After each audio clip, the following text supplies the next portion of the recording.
How to Master Your Emotions, a Stoic Guide.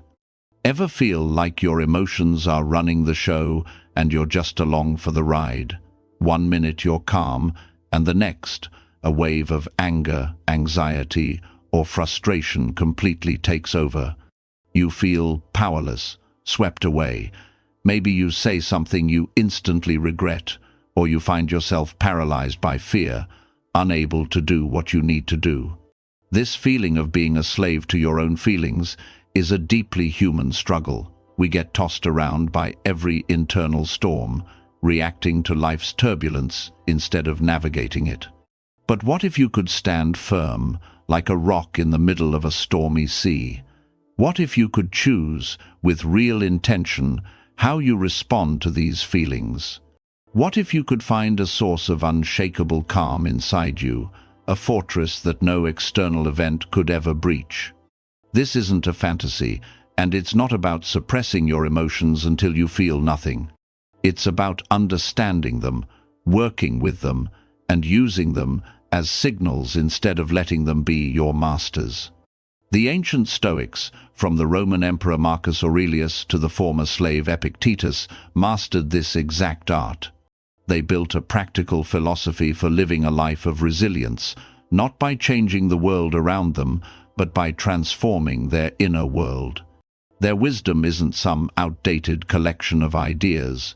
It's a timeless operating system for the human mind, just as relevant today as it was 2,000 years ago. Let's explore 7 of their most powerful secrets to help you finally take the helm and master your emotions. It all starts with one core idea, a truth so powerful it can single-handedly reframe your entire experience of life. It's the master key that unlocks every other technique we're about to discuss. It's the bedrock of Stoic thought, and once you truly get it, the chains of emotional reactivity will begin to fall away. This first secret is the crucial difference between what you can control and what you can't. The first secret: understand what you truly control. So much of our anxiety, frustration, and despair comes from one simple mistake. We try to control things we can't. Think about your day. You get angry in a traffic jam, as if your rage could magically part the cars. You worry about what a colleague thinks of your presentation, wasting precious energy trying to manage their private thoughts. You get down when it rains on your day off, fighting a battle against the clouds themselves. In every case, you're aiming your energy at things that are completely outside of your command. The Stoic philosopher Epictetus, who went from being a slave to a respected teacher, put it perfectly: some things are in our control and others not.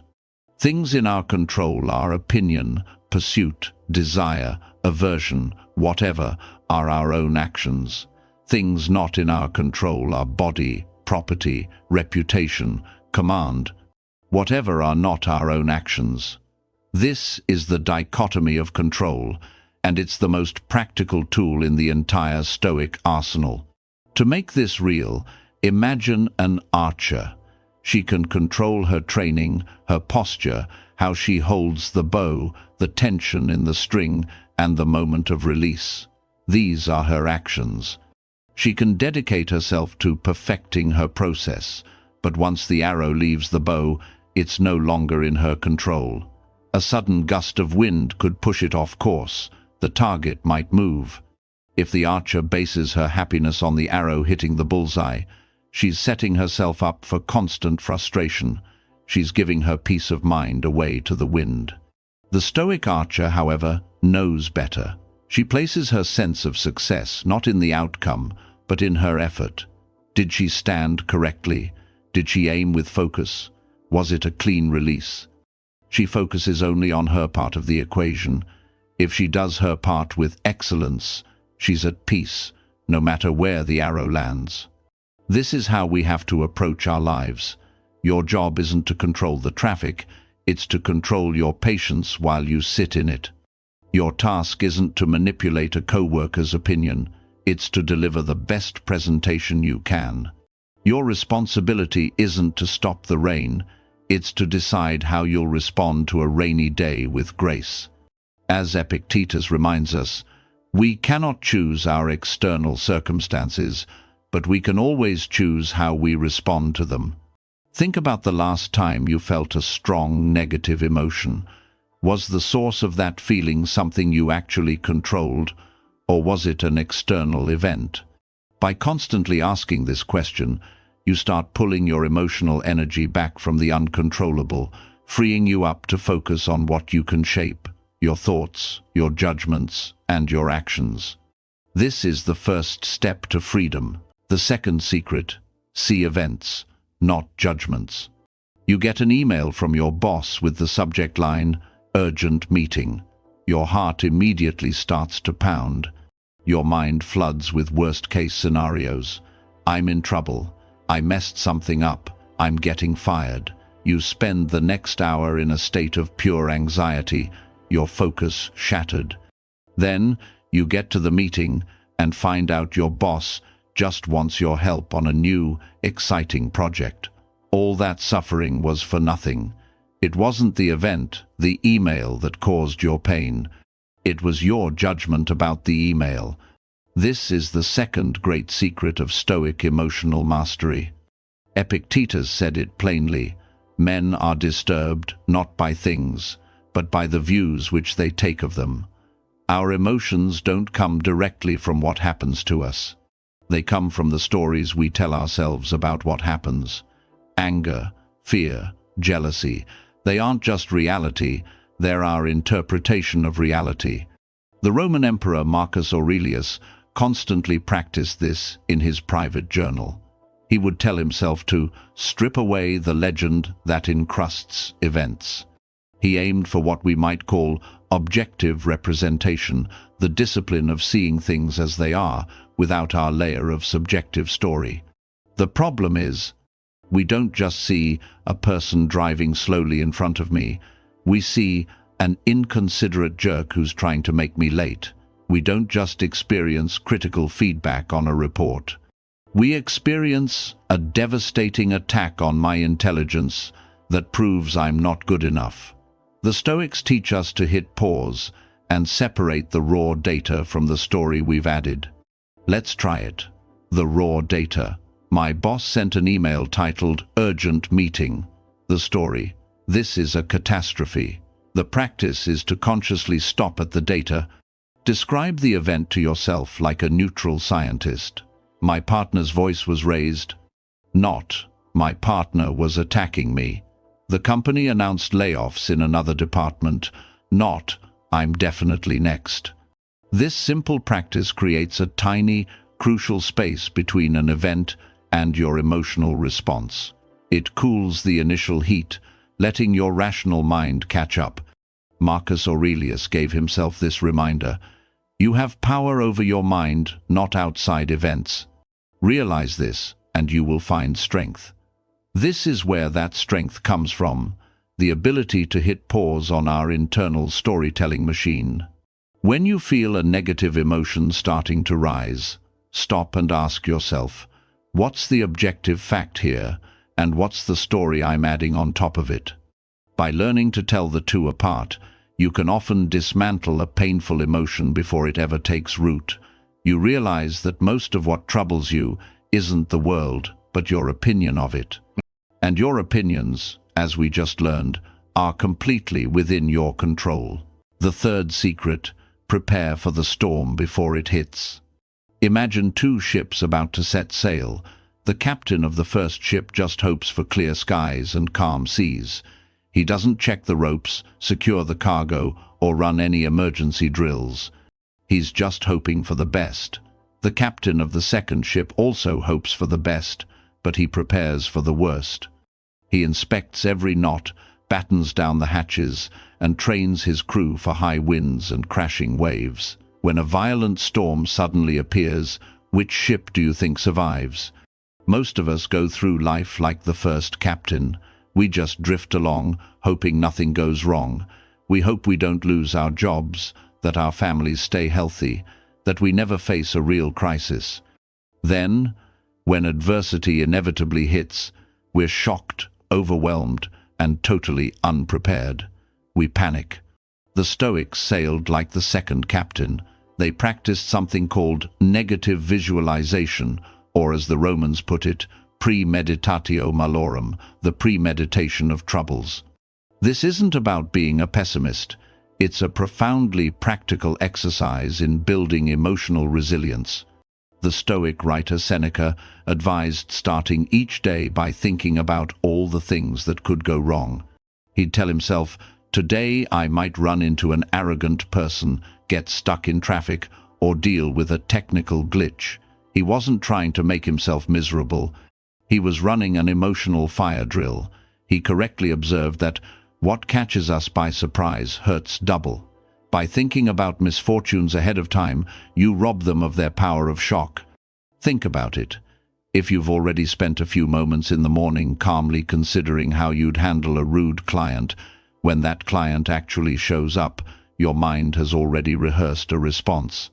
You're far less likely to be thrown into a state of blind anger. You've prepared. You've trained for this. This practice has another beautiful side effect. It makes you incredibly grateful for what you have right now. When you take a moment to imagine your life without someone you love, you appreciate them so much more when you see them.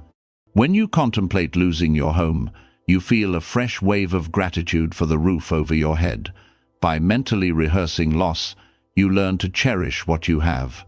Seneca said, "True happiness is to enjoy the present without anxious dependence upon the future." This practice anchors you in the present by reminding you that nothing is guaranteed. So, give it a try. Take a few minutes each morning, sit quietly, and think about your day. What challenges might pop up? Imagine your car not starting. Imagine a project failing. Don't just dwell on the negative. Rehearse your ideal response. See yourself handling it with calm and reason. Then open your eyes and be grateful that, right now, none of those things have happened. You're prepared, you're resilient, and you're grateful. You're the captain who is ready for any weather. The fourth secret, the power of the pause. Someone cuts you off in traffic. Your immediate impulse is to slam the horn, shout, and feel that hot surge of rage. A colleague makes a passive-aggressive comment. You instantly want to fire back a sarcastic reply. In those moments, you're not in control. Your impulses are. You become a puppet, pulled by the strings of your immediate reactions, and you often end up doing things you regret. The Stoics knew that our freedom lies in the space between what happens to us and how we respond. The problem is, for most of us, that space is so small it's almost non-existent. The event happens, and the reaction is automatic. The fourth secret is about deliberately and forcefully widening that gap. It's about mastering the power of the pause. Think of it like a circuit breaker. An external event is a power surge. If that surge flows directly to your emotions without any filter, it blows a fuse and blacks out your rational thought. The pause is that circuit breaker. It interrupts the flow, giving your mind a second to handle the surge without overloading. That brief moment of doing nothing is where you take your power back. It's where you shift from being reactive to being responsive. Seneca, who had to advise the notoriously volatile Emperor Nero, knew all about the destructive power of unchecked emotion. He understood that a moment's delay is a moment of opportunity, a chance for that first hot wave of emotion to pass, so the second, cooler wave of reason can arrive. In that pause, you can ask yourself, is this reaction who I want to be? Will this help the situation or just satisfy a fleeting impulse? This is a skill, and it takes practice. The easiest way to start is with your breath. When you feel that flash of anger or spike of anxiety, before you do anything, just take one deep, deliberate breath. Inhale for 4, hold for 4, exhale for 6. This simple physical act breaks the stimulus-response loop. It tells your nervous system you're not in immediate danger and creates that vital space for thought. Other simple tricks include counting to 10 before you speak, or even just walking away from the situation. If an email makes you furious, stand up, go get a glass of water. Give yourself 5 minutes before you even think about typing a reply. You will almost always come back with a clearer head. As Epictetus taught, any person capable of angering you becomes your master. The pause is how you refuse to hand over that power. You're taking back the keys to your own mind. By creating a buffer between the world and your reaction to it, you stop being a slave to the moment and start becoming the master of yourself. The fifth secret: turn obstacles into fuel. Life is full of obstacles. Projects fail. People let us down. We face rejection and hardship. Our natural instinct is to see these things as purely negative, as roadblocks standing in the way of the life we want. We think, if only this project hadn't failed, then I could be happy. The Stoics had a revolutionary take on this. They saw obstacles not as things that block the path, but as the path itself. This is the fifth secret, the art of turning every obstacle into an opportunity. Marcus Aurelius captured this idea perfectly. The impediment to action advances action. What stands in the way becomes the way. For the Stoics, the goal of life isn't to find comfort or fame. The goal is to live with virtue, to practice courage, patience, justice, and wisdom. And where do you get the chance to practice those things? Not when life is easy. You get the opportunity precisely when things get hard. Think of a blacksmith forging a sword. The blacksmith needs fire. That intense, destructive heat isn't there to ruin the metal. It's the very thing that purifies it and allows the blacksmith to hammer it into something strong and useful. The fire is the impediment that advances the action. Your obstacles are the fire that forges your character. A difficult coworker isn't just a frustration, they're a perfect opportunity to practice patience. A financial setback isn't just a loss, it's a chance to practice resilience and creativity. An illness isn't just a tragedy, it's a testing ground for your courage. When you look at it this way, nothing is ever purely negative. Every bad thing contains the seed of a good response, a chance to become a better person. This mental shift is incredibly empowering. It means that no matter what life throws at you, it can never truly beat you, because you can use the event itself as fuel. You're no longer a victim of your circumstances. You're an alchemist who can turn lead into gold. So, how do you do this? The next time you face a challenge or a setback, try this mental exercise. First, acknowledge the frustration. Then, ask yourself this simple question: what virtue is this situation giving me the chance to practice? Is it patience, forgiveness, creativity, courage? By framing the problem this way, you shift your focus from what you've lost to what you can gain. You stop seeing yourself as being acted upon by the world and start seeing yourself as an active participant, finding the opportunity inside the obstacle. The roadblock becomes a stepping stone. The thing that stood in your way becomes the way forward. The sixth secret: build your inner citadel. We spend so much of our lives looking for peace in the outside world. We think, if I could just get away to the beach, or if I could just buy that quiet house in the country, then I'd finally escape the stress. Marcus Aurelius saw the problem with this nearly 2,000 years ago. He wrote, "People try to get away from it all to the country, to the beach, to the mountains, which is idiotic. You can get away from it any time you like, by going within." This is the sixth secret: building your inner citadel. This is a fortress inside your own mind, a place of unshakable peace and reason that no external chaos can touch. Your job might be chaotic, your relationships might be tough, the world might be in turmoil, but your inner citadel is a refuge of calm that's always available, any time you need it. A mind free of overwhelming passion is a fortress. This isn't something you're born with. It's something you have to build, day by day. Every time you choose a rational response over an emotional reaction, you add a stone to its walls. Every time you remember what's in your control, you reinforce its foundations. Every time you practice objective judgment, you strengthen its defenses. Building this citadel is the ultimate goal of Stoic practice. It's the culmination of all the other secrets. The Stoics believed that true freedom isn't external, but internal. As Epictetus, a man who knew both literal slavery and true freedom, said, "No man is free who is not master of himself." That self-mastery is the inner citadel. It's the deep understanding that your well-being doesn't depend on your health, wealth, or status, but solely on the quality of your own mind. One of the best ways to build this fortress is through journaling, a technique used by Seneca, Epictetus, and Marcus Aurelius.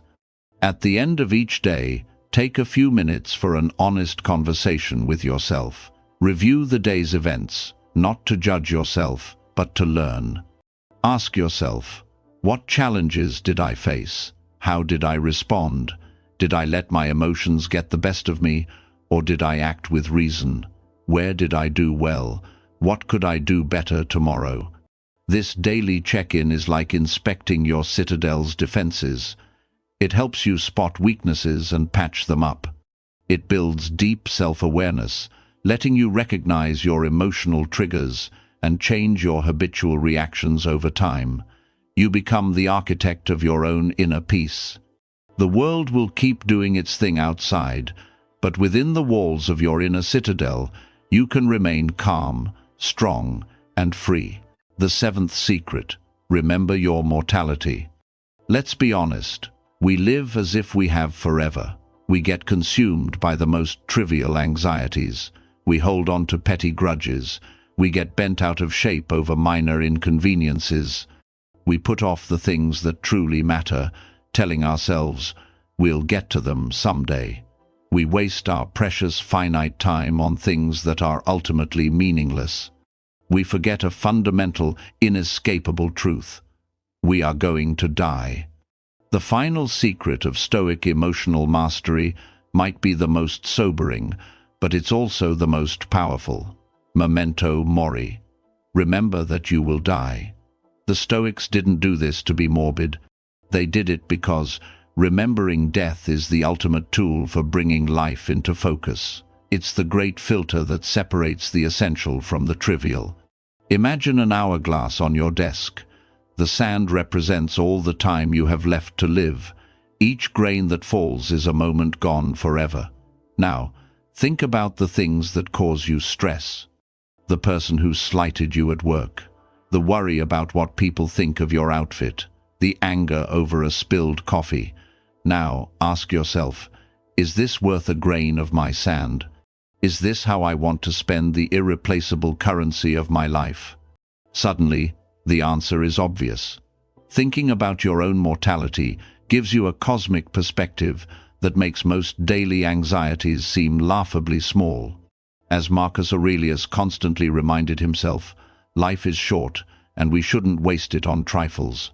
Why spend your limited time consumed by anger or fear over something that won't matter in a year, a month, or even a day?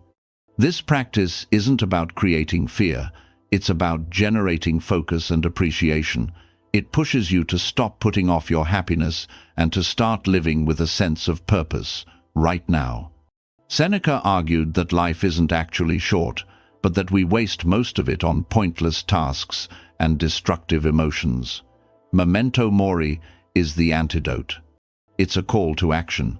Waste no more time arguing about what a good man should be. Be one. This final secret brings all the others into sharp focus. Why should you master what you control? Because your time is limited. Why should you see events, not judgments? Because your time is too precious to waste on self-inflicted pain. Why should you turn obstacles into fuel? Because every moment is a chance to live well, and you don't have moments to spare. Reflecting on your mortality is the ultimate reset button. When you feel overwhelmed or angry, just pause, take a breath, and remember the hourglass. This simple act can instantly bring you back to what truly matters and allow you to let go of the rest. Conclusion. So, let's bring it all together. We started by learning to focus only on what we can control, our own minds. We learned to separate reality from the often destructive stories we tell about it. We discovered the power of preparing for adversity, making ourselves more resilient and grateful. We practiced the art of the pause, creating the space to respond wisely instead of reacting blindly. We learned to see obstacles not as barriers, but as the fuel to build our character. We committed to building an inner citadel of calm. And finally, we used the powerful reminder of our mortality to clarify what truly matters. These aren't just ideas to think about, they're tools to be used. Mastering your emotions isn't a one-time event, it's a lifelong practice. It's a commitment you make every single day.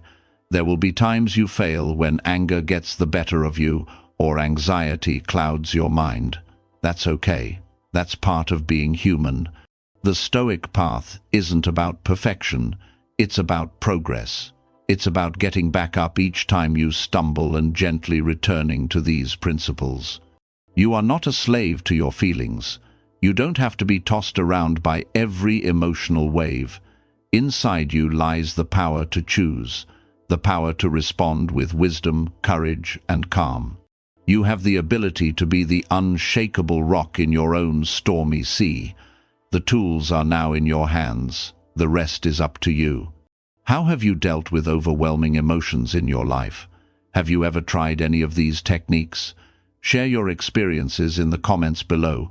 Your story might be exactly what someone else needs to hear today. And if you found this guide helpful and want to continue on this journey of self-mastery, please like this video and subscribe for more wisdom on living a stronger, more tranquil life.